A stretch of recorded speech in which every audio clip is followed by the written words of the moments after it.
দেখুন, মানব জীবনে আর সমস্যা থাকবে না এরকম ব্যাপার হয় না। আপনি যদি মনে করেন গ্রহের রত্ন পড়ে আছেন, তাবিজ কবজ পড়ে আছেন, আর আপনার কোনো সমস্যা হবে না, এটা হচ্ছে আপনার সব থেকে বড় ভুল।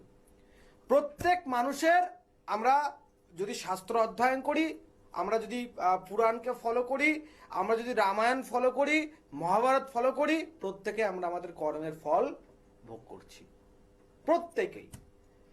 সে রাম রূপী বালিকে বধ করা আর কৃষ্ণরূপী বেদের দ্বারা তীরে মানে বিদ্ধ হওয়া, সমস্ত কিছুই কিন্তু কর্মের ফলাফল। এবং সেই কর্মের ফলাফল স্বরূপ মানুষকে সবসময় যে প্রতিকূলভাবে চলতে হয়, তার কিন্তু পরিচয় আমরা বিভিন্ন প্রকার পুরাণে বা আমরা শাস্ত্রতে পাচ্ছি।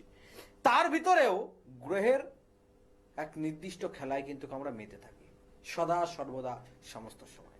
তাই সব সময় আমি বলি, মঙ্গল অমঙ্গলের কারণ, শনি ভাঙে কুল, রাহু করায় ভুল, আর বাস্তু সর্ব সমস্যার মূল। কিন্তু আজকের দিনে কি হচ্ছে, আমরা অ্যাভয়েড করে চলে যাচ্ছি, বাস্তুকে অ্যাভয়েড করে আমরা চলে যাচ্ছি। আমাদের মডার্ন অ্যাস্ট্রোলজি শুধু ডেট অফ বার্থ, টাইম প্লেসের একটা জায়গায় বদ্ধ থাকছে। দেখুন, উচিত তাই। যত দিন যাবে সমস্ত কিছু উন্নতি হচ্ছে, সমস্ত কিছু উন্নতি হচ্ছে, সমস্ত কিছুর ভিতরে কিছু মডার্ন টেকনিক এসছে, জ্যোতিষের ভিতরে আসবে। তো সেই জ্যোতিষের ভিতরে আসবে, তন্ত্রের ভিতরে আসবে। আগে যখন যদি ধরি, আজ থেকে 3000 বছর আগে, 3000 বছর আগে বগলামুখী হোম হতো, বগলামুখী হোম করা হতো। তো বগলামুখী হোমে তখন কিন্তু লঙ্কা দেয়া হতো না। কিন্তু এখন বগলামুখী, যখন বগলামুখী যজ্ঞগুলো হয়, তন্ত্রোক্ত ক্রিয়া বগলামুখী যজ্ঞ হয়, তখন কিন্তু সেখানে লঙ্কা দিয়ে, শুকনো লঙ্কার একটা আহুতি হয়। কারণ দেখুন, লঙ্কাটা তো আমাদের দেশীয় নয়। তন্ত্র যদি টোটাল তন্ত্র ধরা হয়, আমাদের বিভিন্ন প্রকার আমরা সাক্ষাৎকার দিই, যে চ্যানেলগুলো বা ইউটিউব চ্যানেলগুলো যেগুলো আমাদের সাক্ষাৎ নিয়ে যাচ্ছে, সেগুলো বিভিন্ন দেশ বিদেশের বিভিন্ন জায়গায় চলে। সেখানে একটা প্রচলিত আছে যে গোটা ভারতবর্ষ তথা পৃথিবীর দুটো জায়গা বিখ্যাত। গোটা ভারতবর্ষের দুটো জায়গা এবং পৃথিবীর বিখ্যাত এই বাংলার তন্ত্র। বাংলার তন্ত্র সাধারণত, আমি থাকি কোথায়, নদিয়াতে। আমি বলি, প্রত্যেক আমার বাড়ি গৃহমন্দির নদিয়াতে। বলছে তান্ত্রিক উপায়ে এই বাংলার বেশ কিছু জায়গা তান্ত্রিক ভাবে নাম প্রদান হয়েছে। কিরকম? নদিয়া, এই যে নদিয়ার যে নামটা করণ হয়, নদিয়ার নামকরণ হয়, যদিও নদিয়া সর্ববৃহত্তম ভাবে নদিয়ার পরিচয় হয়েছে শ্রীমান চৈতন্য মহাপ্রভুর জন্মের পর। শ্রীমান চৈতন্য মহাপ্রভুর আবির্ভাব, তার লীলা, এই সমস্ত কিছু পরে নদিয়ার একটা বিশেষ মাহাত্ম্য হয়েছে। কিন্তু নদিয়ার নাম কোথা থেকে হচ্ছে, ওই যে কোন মানে এটা আমাদের হিস্ট্রিতে বলছে, কোন এক সময় এক ফরেনার যখন আমাদের মানে ইংরেজ শাসন ছিল, সেই সময় একজন ইংরেজ মহিলা নৌকায় করে আসছিল, সন্ধ্যাকালীন নৌকায় করে আসছিল। তো সেই সময় নৌকায় করে যখন আসছিল, নদিয়ার উপর দিয়ে যখন আসছিল, তো তখন দেখে যে নদীতে একটা জায়গায় প্রদীপ জলে ভাসছে। তো প্রদীপ জলে ভাসছে, তো জলে আগুনের শিখা উঠছে। তো সেই মহিলা সেখানে যে ছিল, তাকে জিজ্ঞেস করেছিল, এটা কি? সেই দীঘাগুলো ভাসছিল কি? 9টা। এটা নদিয়া। নদিয়া মানে দিয়া মানে দীপক, নদিয়া মানে 9টা দীপক প্রদীপ জ্বলছিল, সেই নদিয়া থেকে নদিয়া। অতএব এই নদিয়া কিন্তু কোনো সাধারণত নয়। এই নদিয়া মানে 9টা দ্বীপ তন্ত্রোক্ত ভাবে 9টা গ্রহকে ইন্টিগ্রেট করে জ্বালানো হয়েছিল, এবং সেই 9টা দ্বীপ থেকে 9টা দিয়া থেকে নদিয়া, আর সেই নদিয়া কিন্তু তন্ত্রোক্ত নাম। যে বারাসাত, আমরা বারাসাতের নাম অনেকে জানি, বারাসাত। অ্যাকচুয়ালি যদি আমরা পুরাণ জানি বারাসাতের, গোটা ভারতবর্ষের সব থেকে বেশি কোথাও যদি কালী পুজো হয়, আমাদের এই বারাসাতে হয়। কেন হয়? অন্য জায়গায় কেন হয় না? এত কালী পুজো শুনে রাখুন। বারাসাত, এই বারাসাতে বারামূর্তির প্রচলন ছিল। বারাসাতে বারামূর্তির প্রচলন ছিল। আজ থেকে বহু বছর, বহু হাজার বছর আগে বারা মূর্তির প্রচলন ছিল, সেখানে কিন্তু সম্পূর্ণ মূর্তি নয়, বারা মূর্তির প্রচলন ছিল। এবং বারাসাতের বিশেষ 7টি জায়গায় এই বারা মূর্তি ভীষণভাবে খ্যাত ছিল, যার ফলে আজকে এই জায়গার নাম বারাসাতেও তন্ত্রোক্ত নাম। কারণ বারা মূর্তির যে পূজাগুলো হয় সাধারণ বৈদিক নিয়মে নয়, তান্ত্রিক আচারে, তান্ত্রিক নিয়মে এই বারা মূর্তির পুজোগুলো হয়। অতএব এই বাংলার ঐতিহ্যের সঙ্গে আমাদের তন্ত্রের এক বিশেষ ভূমিকা রয়েছে। থাকবো আলোচনায়, দেখে নিই কে রয়েছে। হ্যালো। হ্যাঁ, নমস্কার। হ্যাঁ, কোথা থেকে বলছেন? বারাসাত থেকে উত্তম দাস। আচ্ছা আচ্ছা, কার বিষয়ে জানবেন? আমার বিষয় জানবো। আচ্ছা আচ্ছা, উত্তম দাস বলছেন, আপনার মায়ের নাম? আরতি দাস। আচ্ছা, বয়স কত হচ্ছে বর্তমানে? 26। কি প্রশ্ন আছে তোমার, বলো। বিবাহিত জীবন নিয়ে। আচ্ছা, সর্বপ্রথম একটা ব্যাপার দেখো, স্বল্প আয়ুতে যে বিবাহ এবং সাংসারিক বিষয় সম্পর্কে জানতে চাইছো, এটা খুব বেটার একটা দিক। কিন্তু সর্বপ্রথম একটা বিষয় জানতে লাগবে যে তোমার মনে এই প্রশ্নটা কেন আসলো। রবি খুবই স্ট্রং তোমার সঙ্গে, এবং রবির সঙ্গে যেহেতু তোমার বুধ এবং শুক্রের অবস্থান রয়েছে, এই জায়গাটা একটু মাইনাস। বলছে রবির সঙ্গে শুক্র বুধ প্লাস রাহুর নেগেটিভিটির জন্য তুমি দেখবে বেশ কিছু পজিশনে ছোট থেকে যে কোনো কিছু একটা টিম লিডার, একটা টিমের লিডার হওয়া, যে কোনো কিছু লিডার হওয়া, নিজের ঘাড়ে দায়িত্ব নিয়ে নেওয়া, এরকম একটা ব্যাপার ছোট্ট থেকে তোমার ভিতরে আছে, ঠিক কিনা? হ্যাঁ, একদম একদম। এই যে জায়গাটা তৈরি হচ্ছে, ইভেন এই সময়ে তুমি যে তোমার সংসারে দেখবে সমস্ত প্রকার সংসারের মানে হয়তো আর্থিক দিক দিয়ে তুমি যতটা দিতে পারছো না পারছো, তার থেকে বড় একটা সাংসারিক প্রেসার, একটা দায়িত্ব সম্পূর্ণ তোমার ঘাড়ের উপরে চলছে, তাই তো? হ্যাঁ হ্যাঁ। এই জায়গাটা হয়, দেখো রবি হচ্ছে পিতৃকারক গ্রহ। বাড়ির যে যে প্রকার কর্ম করুক, যাই দায়িত্ব থাক, যা কিছু করুক, বাবা হচ্ছে এক বিশাল বটবৃক্ষ। তো রবি ইন্ডিকেট করে যে সে কতটা দায়িত্ববান হবে।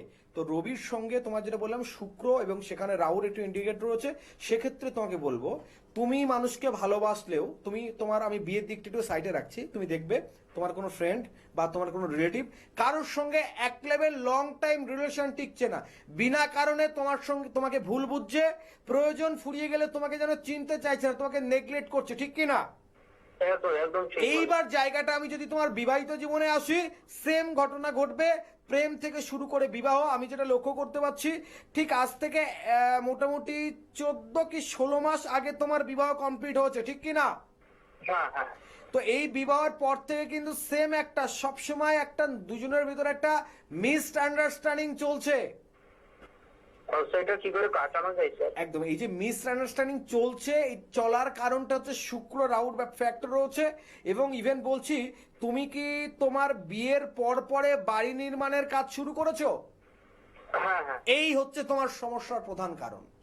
আমি কিন্তু প্রত্যেককে বলি বাস্তু is very important everyone life, প্রত্যেকের জীবনের জন্য বাস্তু খুব ইম্পর্টেন্ট। তোমার কিন্তু বাস্তুগত দিক ডিস্টার্ব রয়েছে, বাড়ির একটা শান্তি শৃঙ্খলা যা ছিল নতুন করে বাড়ি শুরু করেছো, আর বাড়িতে একটা অশান্তির মনোভাব তৈরি হচ্ছে। অতএব বাস্তুকে দেখতে হবে, প্লাস তোমার শুক্র রাহুর প্রতিকার করলে কোনো প্রকার প্রবলেম থাকবে না, সুখময় জীবনযাপন করবে। তুমি বারাসাতে থাকো, দক্ষিণেশ্বর বা ব্যারাকপুর চেম্বার আমার সঙ্গে একটাবার দেখা করতে পারো, ভালো থাকবে। অবাক লাগছে না কিভাবে বলছে তিনি? আমি নিজের বক্তব্য কিছু নয়, যা শাস্ত্রে আছে আর যা গুরুর কাছ থেকে শিখেছি ততটুকুই বলছি। যে তাহলে কি বললাম, আমাদের বাংলার ঐতিহ্যর সঙ্গে আমাদের বাংলার এক বিশেষ জায়গা কোথায়? বীরভূম। আমরা আজকে প্রত্যেক অমাবস্যাতে, আমি নদিয়াতে থাকি, আমার বাড়িতে গৃহ মন্দির আছে, নিত্য পুজো হয়, নিত্য সেবা হয়, তারপরেও প্রত্যেক অমাবস্যা তিথিতে আমি কোথায় থাকি? তারাপীঠে থাকি। কেন? স্থান মহত্বের বিশেষ বৈশিষ্ট্য রয়েছে। পড়াশুনো বাড়িতে করলেও হয়, স্কুলে কেন যায়? স্কুলে কেন যায়? বিশেষ ব্যাপার রয়েছে। একজন পুলিশ, ধরুন কর্মরত পুলিশ অফিসার, যদি নর্মাল একটা ফর্মাল ড্রেসে থাকে, আপনি তাকে অতটা রেসপেক্ট করতে পারবেন না যতটা সে তার ইউনিফর্মে থাকলে তাকে যতটা রেসপেক্ট করবেন। তেমনি এবং একটা পুলিশ অফিসার যেমন থানাতে থাকলে তার যে একটা জোর থাকবে, তার যে একটা প্রেশার থাকবে, সেটা সে বাইরে থাকলে সেইভাবে সেটা কিন্তু হয় না। মানে স্থানের একটা ব্যাপার থাকে, প্রত্যেকের একটা আলাদা বেস এরিয়া আছে। আমাদের সমস্ত প্রকার কাজ, তন্ত্রের কাজ বহু জায়গায় হয়, বহু রকম ভাবে হয়, এক একটা কাজের জন্য এক এক রকম ভাবে খ্যাত। আমরা অম্বুবাচী তিথিতে সমস্ত কাজ করা, সমস্ত কিছু ছেড়ে বিনা মাটি স্পর্শ করে পাহাড়ের চটিতে বসে একান্তে মায়ের সাধন ভজন করি অম্বুবাচী তিথিতে। কেন এবং কোথায় এটা আমরা করি? কামাখ্যাতে, গুয়াহাটি কামাখ্যাতে আমরা প্রত্যেক বছর এই অমাবাসী তিথিতে, এই অমাবাসী চলাকালীন এই যে 7টা দিন আমরা কিন্তু মাটিকে স্পর্শ করি না। আমরা কারণ এই সময় এই যে বসুমাতা, এই যে মানে এই রজভাবের কিন্তু রজশালিত হয়, হচ্ছে রজশালিত ভাব, এই রজশালিত ভাবের জন্য কিন্তু আমরা মাটিকে স্পর্শ করি না। কারণ দেখুন, এই যে মাতৃভাবাপন্ন ভাব, সে এই সময় শক্তির উৎস, আমাদের শক্তির যে উৎস, এই ভাবটাকে আমরা কাজে লাগাই এবং অম্বুবাচী কাটার পরে বিশেষ বিশেষ কঠিন থেকে কঠিনতম তন্ত্রক্রিয়া যেগুলো হয় সেগুলো আমরা ওখানে বসে করি। তো প্রত্যেকটা কাজের ম্যাক্সিমাম অবশ্যতা আমরা তারাপীঠে থাকি। অর্থাৎ কাজের একটা নির্দিষ্ট, যে আপনি সমস্যায় পড়ে রয়েছেন, সবসময় কি বললাম যে রত্ন তাবিজ কবচ ধারণ করলে হবে না, তার নির্দিষ্ট সময় তিথির প্রয়োজন রয়েছে। থাকবো আলোচনা, দেখে নিয়ে কে রয়েছে। হ্যালো, নমস্কার দাদা, আমি দমদম থেকে বলছিলাম, আচ্ছা তনুশ্রী মুখার্জি। আচ্ছা আচ্ছা আচ্ছা, কার বিষয়ে জানবে? আমার বিষয়ে জানবো দাদা। আচ্ছা, আর আমার মায়ের নাম হচ্ছে কৃষ্ণা মুখার্জি। আচ্ছা, মানে তুমি আমার অনুষ্ঠান দেখো তাই তো? একদম একদম কেমন দাদা। লাগে? আরেকটা কথা বলি, আপনার কাছে আমার একজন পরিচিত আত্মীয় গিয়েছিলেন, কাজ হয়েছে, আচ্ছা, তো আচ্ছা। উনি আমাকে বলেছেন, মানে আমার মাকে বলেছেন আপনার সঙ্গে যোগাযোগ করার জন্য। যাক যাক, খুব ভালো হয়েছে। তো তুমি তোমার নিজের বিষয়ে জানতে চাইছো তাই তো? একদম একদম। তোমার আনুমানিক বয়স কত হলো? 28 বছর। 28 বছর। একটা ছোট্ট তোমাকে একটা প্রশ্ন আমি করব, তারপর তোমার কাছে শুনবো। আচ্ছা, তোমার অভিনয় জগৎটা ভীষণ পছন্দ, কিন্তু পারিবারিক দিক দিয়ে বারবার বাধা দিচ্ছে, যার কারণে তুমি ভীষণ ভাবে আপসেট থাকো, ঠিক বলছো কি না? একদম একদম। দ্বিতীয় কথা, শুক্রের জাতক, একই ড্রেস তোমরা দুই বান্ধবী একসঙ্গে কিনছো, অথচ তোমার ড্রেস পরার ধরন একদম সম্পূর্ণ আলাদা রকম। মানে তোমার সঙ্গে যে কে মানে কিনছে ড্রেস, সে পর্যন্ত দেখবে তোমার ড্রেস পরা দেখে হিংসা করবে, তোমার পরার সৌন্দর্যের ভাবে হিংসা করবে, কারণ তুমি শুক্রের জাতক। নিজেকে একটু আলাদা রকম ভাবে চলা, এটা খুব ভাবে তুমি পছন্দ করো, ঠিক কি না? একদম। কিন্তু ঠিক মাইনাস বলেছেন পয়েন্ট কি দাদা। জানো তো?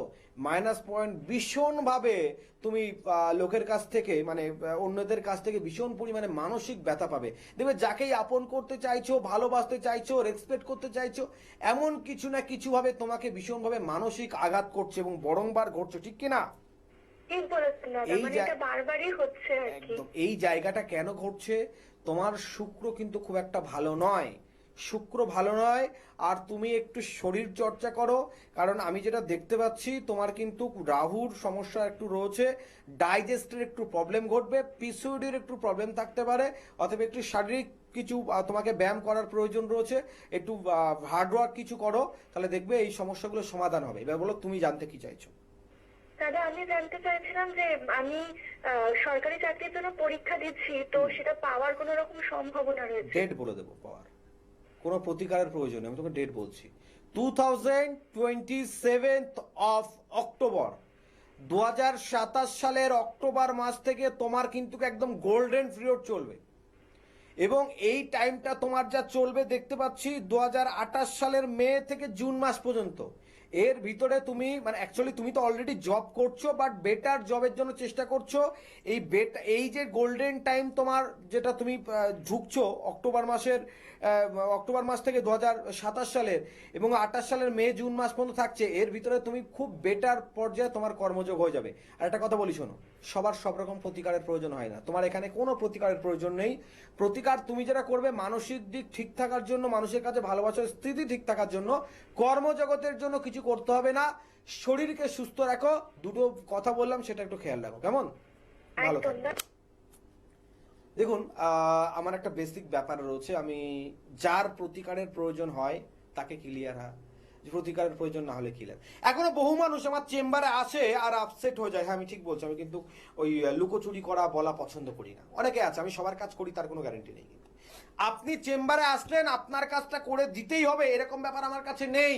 আমি কাজ দেখব, যদি মনে হয় কাজটি আমার দ্বারা সম্ভব না, আমি ক্লিয়ার না করে দেব। এবং সেই কাজ না করাতে আমার কোনো লজ্জাবোধ নেই।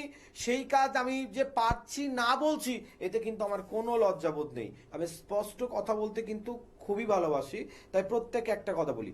বিশেষ করে আর্থিক সমস্যার জন্য যারা ভুগছেন তাদের জন্য বলছি, নদিয়া জেলার হরিণঘাটাতে আমার গৃহমন্দিরে যারা আসবে তাদের কিন্তু আর্থিক দিকের জন্য একটা ভীষণভাবে সাপোর্ট করা হবে। কিন্তু এটা বাবা মার আদেশ যে খালি হাতে কেউ যাতে আমার গৃহমন্দির থেকে না ফিরে আসে, স্বল্পতি স্বল্প অর্থে তাদের সমস্যার সমাধান করে দেওয়া হয়। একটা জিনিস চেঞ্জ করেছি, অনেকের একটু হয়তো সেটা দেখে বা শুনে খারাপ লাগছে। দীর্ঘ 16 বছর আমার ভিজিট, দীর্ঘ 16 বছর পর ভিজিট আমার বাড়াচ্ছি। সেটা ছিল 251, জাস্ট সেটাকে 500 করা হয়েছে। তো এটাই জাস্ট একটু বেড়েছে, নচেত সবার জন্য একটা বিশেষ সুযোগ রয়েছে যে যাদের আর্থিক দিক দিয়ে সমস্যা তারা গৃহমন্দিরে আসলে কিন্তু স্বল্পতি স্বল্প অর্থে তাদের সমস্যা যে সমাধানগুলো, সেই সমাধানগুলো করা হয়। একটা কথা প্রত্যেককে বলি, বারবার বলি, যখনই কোনো জ্যোতিষের কাজে যাবেন, দেখুন আমি কি বললাম যে আমরা মডার্ন অ্যাস্ট্রোলজি আমরা বেশ কিছু বিষয় কিন্তু অ্যাভয়েড করে চলে যাচ্ছি। সেই জায়গাটা হচ্ছে আমাদের বাস্তু, এবং এই বাস্তুর দিকটা ফলো না করলে আমরা কোনো প্রকার কোনো সমাধান পাবো না। দেখুন, আপনি আপনার কর্মজগৎ ভালো করার জন্য, আপনার কেরিয়ার ভালো করার জন্য আপনি ইনকাম করতে চাইছেন। আচ্ছা, ইনকামটা করে যখন নিয়ে যাচ্ছেন, বাড়িতে যদি কারোর না কারোর কোনো প্রবলেম লেগে থাকে, আলটিমেটলি আপনি কি ভালো থাকতে পারলেন? নিশ্চয়ই পারলেন না। কিভাবে ভালো থাকবেন? কেন আপনার বাড়িতে প্রবলেম ঘটছে? থাকবো আলোচনা, দেখে নিই কে রয়েছে। হ্যালো, নমস্কার, হ্যাঁ, কোথা থেকে বলছেন? প্রীতম দাস বলছিলাম স্যার।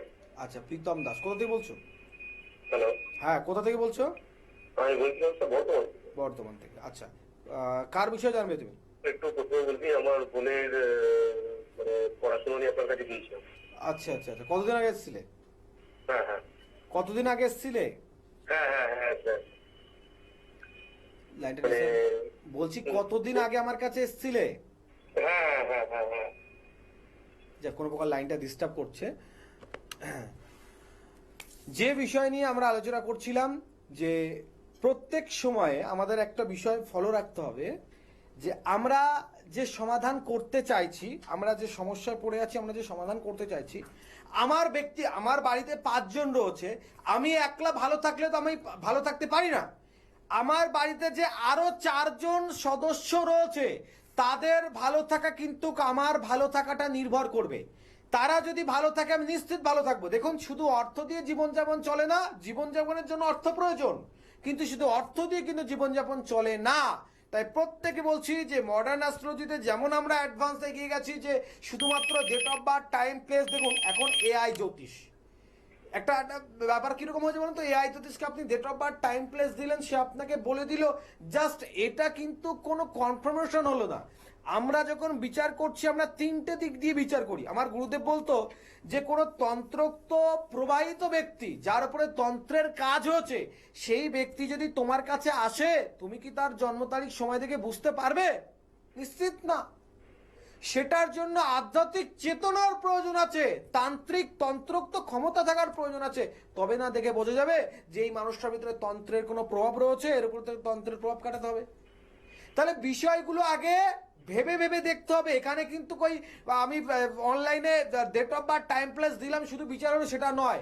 কোনো জ্যোতিষের সাক্ষাৎকার, এই ব্যাপারটা কিন্তু আলাদা। জ্যোতিষ কিন্তু সাক্ষাৎ ঈশ্বরের ত্রিনয়ন। জ্যোতিষ কোনো সাধারণ ব্যাপার নয়। আমার গুরুদেব বলতেন, আমি যখন ছোটবেলায় জ্যোতিষ শুরু করি, আমার দাড়ি খুব ভালো করে ওঠেনি। যারা অনেক আগের থেকে আমার অনুষ্ঠান দেখেন, তার একটা বিষয় দেখবেন, আমার দাড়ি গোপ ওঠেনি তখন। মানে দাড়ি গোপ ওঠা তো দূরের কথা, কালো ভাবও আসেনি, তখন থেকে জ্যোতিষ করি। একদিন এক ভদ্রলোক বলছে, তুমি এত কম বয়সে তুমি জ্যোতিষের কি বুঝবে? আমি গুরুদেবকে খুব মন খারাপ করে বলছি, বলছে তাকে গিয়ে বলিস, এক জন্মের পড়াশুনো করে জ্যোতিষ হওয়া যায় না। পূর্ব জন্মের তার সঞ্চিত কর্মের ফল জ্যোতিষ জ্ঞানী এই জগতে, এই জন্মে তাকে জ্যোতিষ বানায়। তাই বলছি, জ্যোতিষটা কিন্তু কোনো সাধারণ ব্যাপার নয়। এই জ্যোতিষ সাক্ষাৎ কিন্তু ঈশ্বরের ত্রিনয়ন, যা ত্রিকলজ্ঞ সমান। যে যতটা এটা মানে আয়ত্ত করতে পেরেছে, তার কাছে ততটাই ক্ষমতা রয়েছে। দেখে নি একজন কে রয়েছে। হ্যালো, নমস্কার স্যার, হ্যাঁ আমি সঞ্জীব হালদার বলছিলাম। হ্যাঁ, কোথা থেকে? স্যার কলকাতায় বলছেন, আচ্ছা বেহালা। আচ্ছা, কার বিষয়ে জানবে? একটু আমার বিষয়ে জানবো স্যার। সঞ্জীব হালদার। মায়ের নাম? মায়ের নাম হচ্ছে স্বপ্না হালদার। বয়স কত হচ্ছে তোমার এখন? আমার বয়স হচ্ছে আমার 42। 42। আচ্ছা, কি প্রশ্ন আছে, কি বিষয় জানতে চাইছো? মানে অ্যাকচুয়ালি মানে আমি একটা এক বিজনেস মিনিট করি, stop করছি। বিজনেসটা না কোনোভাবেই মানে ইয়ে করতে পারছি না, আর লোনে মানে দেনায় খুব জড়িয়ে যাচ্ছি। আচ্ছা, একটা মিনিট তোমাকে স্টপ করে আমি একটা তোমাকে উল্টো প্রশ্ন করছি, জাস্ট তুমি আমাকে উত্তর দাও, তারপর আমি তোমাকে বলবো।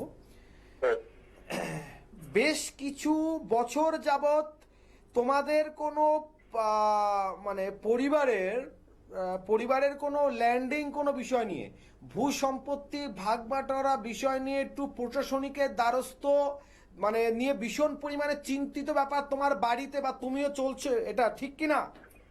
একদম ঠিক স্যার, একদম ঠিক। একটা বিষয় দেখো, যে আকাশে মেঘ হলে আমরা ভাবি কিন্তু বৃষ্টি হবে, মেঘ যখন হয় মেঘের সঙ্গে সঙ্গে বৃষ্টি পড়ে না, কিন্তু আমরা ভেবে নিই বৃষ্টি হবে। তার কারণ এই মেঘ হচ্ছে বৃষ্টির সংকেত। তোমাকে যে ল্যান্ডলিং ব্যাপার নিয়ে একটা প্রবলেম ঘটছে এবং তুমি আইনত জটলায় পড়ছো, বাড়িতে সবসময় একটা প্রবলেম লেগে রয়েছে, এটা হচ্ছে সেটার কারণ যে তুমি প্রতিনিয়ত একটা জালে জড়িয়ে পড়ছো। দেখবে 11th আওয়ার তোমার জন্য ভীষণ পরিমাণে ব্যাড লাগে কাজ করছে। তুমি যা কিছু শুরু করতে চাচ্ছ, আজকে বলছে 5 তারিখে হয়ে যাবে, 4 তারিখে এসে জানছো তুমি সেটা সেই ডিল তোমার ক্যান্সেল হচ্ছে, ঠিক কি না? একদম ঠিক স্যার, একদম। এই জায়গাটা কেন আমার সাথে হচ্ছে, এটাই হচ্ছে স্যার। এই জায়গাটা কেন হচ্ছে এটা তোমাকে জানতে হবে। এটার প্রধান কারণ হচ্ছে তোমার বর্তমানে বৃহস্পতি গ্রহের ভীষণ পরিমাণে ডিস্টার্ব, প্লাস তোমার 7.5 চলছে। তুমি কিন্তু এটা আজকের সমস্যা বা 2 বছরের সমস্যা নয়, এটা মোটামুটি আমি যা দেখছি বছর 4.5 বছর প্লাস হচ্ছে তোমার এই প্রবলেমটা ঘটছে, ঠিক কি না? একদম ঠিক স্যার। 4-5 7.5 মিনস 7.5 বছর, 3 আড়াই 7.5 বছর প্রবলেমটা ঘটার যোগ দেখছি তোমার। যদি সহ্য করে হজম করতে পারো প্রতিকারের প্রয়োজন নেই। যদি মনে করো না আমার 4.5 বছর হয়েছে, এখনো 3 বছর আমি সহ্য করতে পারবো না, তাহলে তোমার প্রতিকারের প্রয়োজন রয়েছে। ফার্স্ট 7.5 প্রতিকার করতে হবে।